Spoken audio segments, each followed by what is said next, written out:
This is the Photography is My Passion podcast, episode 14. Everybody is a photographer.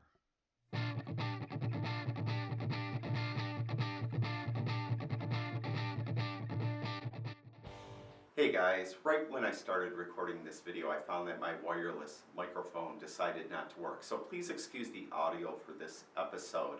By my next video, I'll get that taken care of. Now, today I'm going to talk about some stuff, and at the beginning it might sound like I'm just throwing out random thoughts about different things, but hopefully at the end, if you stay with me throughout this short podcast, you'll see that I'm going to tie everything together to make a point. Now, those of you that watch my videos probably know that B&H Photo often loans me equipment for test, evaluation, review, and what I've been finding is the newer batch of cameras that have been coming out, technology-wise, have been unbelievable.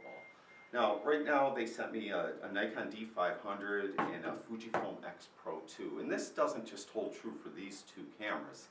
The new Olympus cameras, new Pentax cameras, the new Canon cameras, the new whatever Panasonic cameras, and what other models I just can't think of off the top of my head. I'm sure all the new technology in these cameras are unbelievable, and I should say Sony cameras too. It's just unbelievable. And one of the biggest insults you could give a photographer is to say, boy, that camera takes great pictures. And I've been hearing it forever. I got my first camera when I was 15, and I heard it then. That was 41 years ago. So that, I mean, we're always going to hear that. But it really is starting to become true in a way. The cameras have such great dynamic range. You could underexpose a scene, screw it up totally, underexpose by 3-4 stops, and you'll be able, if you're shooting raw, be able to get it back. And of course, overexposed by 3 stops, you'll be able to pull it back. The high ISO performance is unbelievable. We could shoot at these incredibly high ISOs and still get a very usable shot. They're just unbelievable. And the bells and whistles, of course. We could set the cameras up so they work best for us. We could make, dials spin opposite ways. We could change what buttons do what, and all these different things to really customize the camera for our use. So it really is fantastic. And recently, I've been taking pictures with these cameras, and I post a few online, and people say, wow, you're great, that's great. And of course I'm flattered. But I'll tell you the truth, I was a little embarrassed because in some cases I really didn't do a lot. I just pointed the camera at my subject and took the shot, and it came out gorgeous. So technology is really something, and it's really making it easier for people to get into photography and take great images. Now, going along with that, what you're seeing is a lot of people that just got their first camera, and they're taking great shots, and they're becoming professional. And when I say professional, they're charging for their work in some way. They might be doing weddings, they're doing portraits, they might be taking pictures for sports organizations, things like that. And on the whole, their pictures are probably decent because of the technology. And what I found recently, to give you an idea, is there was a situation where I got called up from someone from a gymnastics studio. And for years they had a specific either photographer or photography studio do their actual portraits of the gymnasts in the group shot.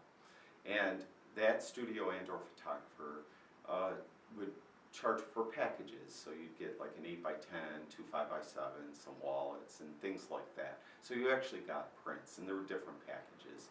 And it's a big job. It's a big gymnastics studio with I think a couple hundred gymnasts, so it's a big, like, all-day job. Anyway, they found someone, and you'll never see me ever insult a photographer. You'll never ever see me say anything bad about a photographer or a photography teacher or anything like that. I would never ever do that. But they found another photographer, And the best I could determine is this person was relatively new to the profession. They were doing it much cheaper than the studio they used for years. And she was not giving them prints. She was actually giving them just the digital files, and they could print it themselves. So they were saving a tremendous amount of money. The reason why they called me is because they weren't happy with the results, and they wanted to know if I could fix it in post. And when I looked at the images, this photographer really didn't, I think, understand white balance. And they had their camera set on auto, and their camera got fooled by the fluorescent lighting in the gymnasium. And everyone had a green cast, everyone. So I suspect that the photographer probably shot on JPEG also, didn't shoot RAW. So it's easier to correct in RAW. And of course, if she shot RAW, she didn't give them the RAW file, she gave them JPEGs. And so everyone had a green cast. Also, the framing wasn't always quite right. It wasn't composed quite properly. Some of the shots were soft, weren't focused very well. There was a group shot, and I mentioned this is a very, very large group. And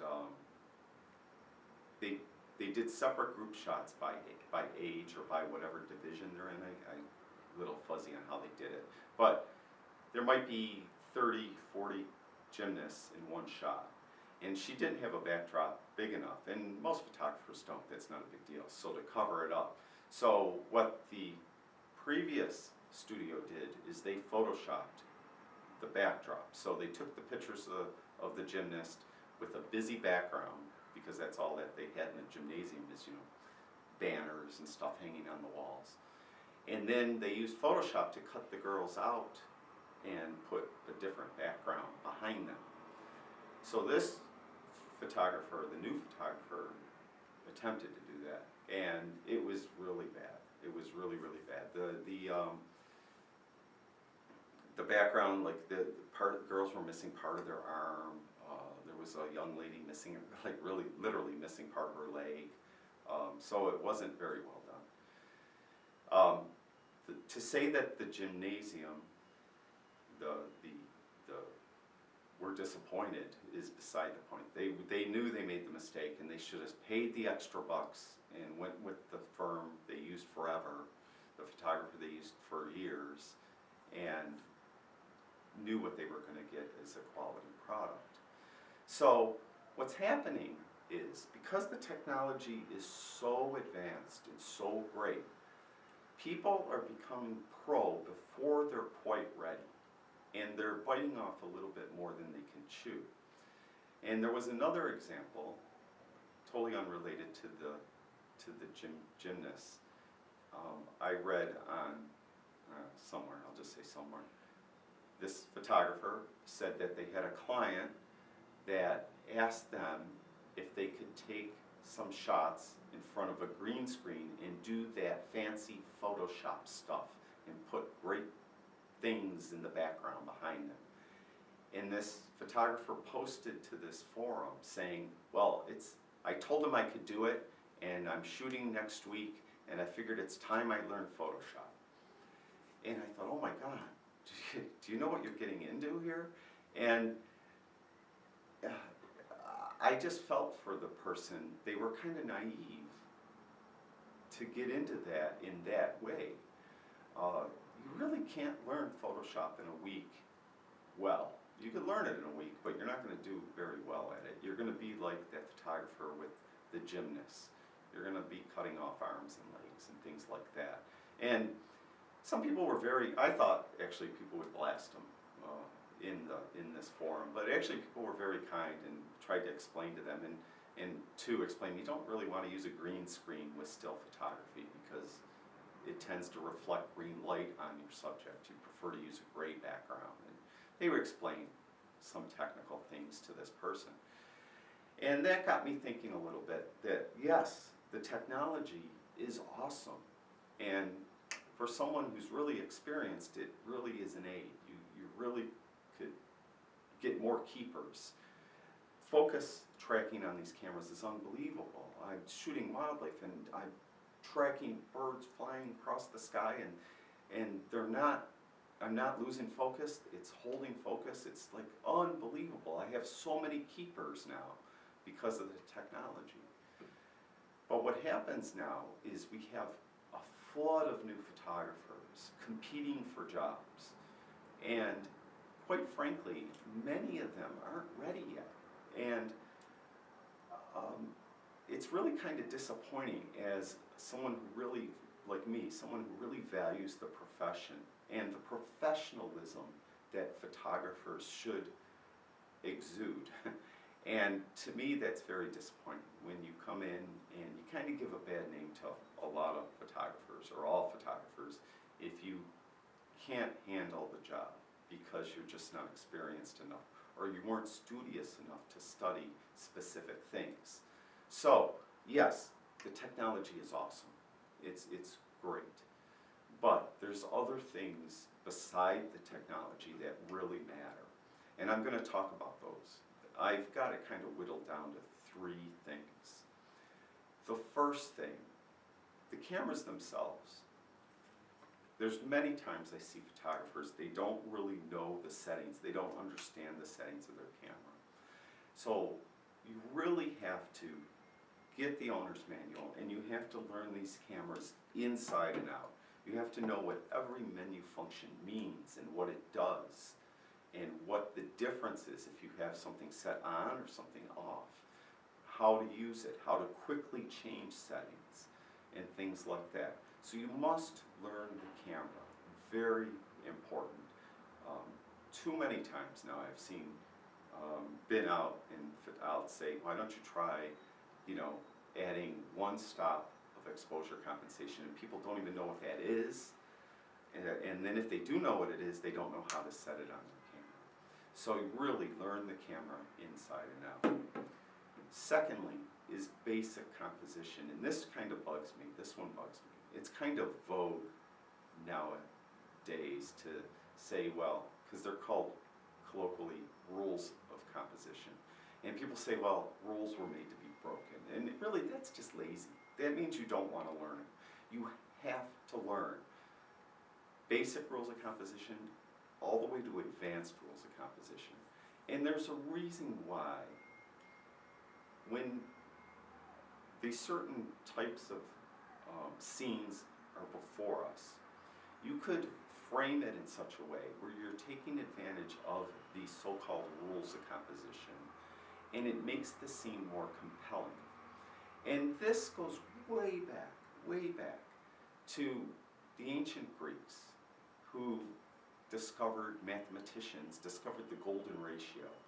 And artists used the golden ratio because they realized that the human brain is wired in such a way where we find things composed in that manner to be beautiful, compelling, interesting.